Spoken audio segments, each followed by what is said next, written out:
ডিসেম্বরের মধ্যে নির্বাচন চায় বিএনপি। এর বিরোধিতাকারীদের ভিন্ন মতলব রয়েছে বলে মনে করেন দলটির স্থায়ী কমিটির সদস্য নজরুল ইসলাম খান। তিনি বলেন, ডিসেম্বরের মধ্যে নির্বাচন অনুষ্ঠানে কোনো বাধা নেই। ইতিমধ্যে নির্বাচন কমিশন বলছে তারা প্রস্তুত। বর্তমান সরকারের সংস্কার প্রস্তাব বিএনপি শুরুতে দিয়েছে।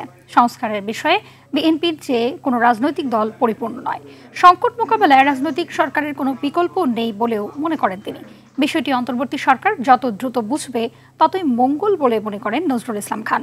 জাতীয় প্রেস ক্লাবে আয়োজিত অনুষ্ঠানে এসব কথা বলেন তিনি।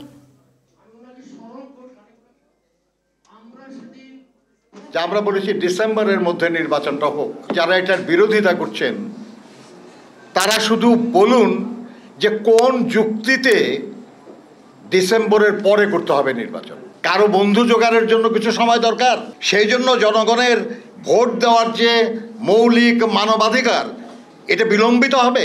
নির্বাচিত সরকারের কোনো বিকল্প নাই। এটা যত দ্রুত আমাদের অন্তর্বর্তীকালীন সরকার বুঝবেন তত ভালো।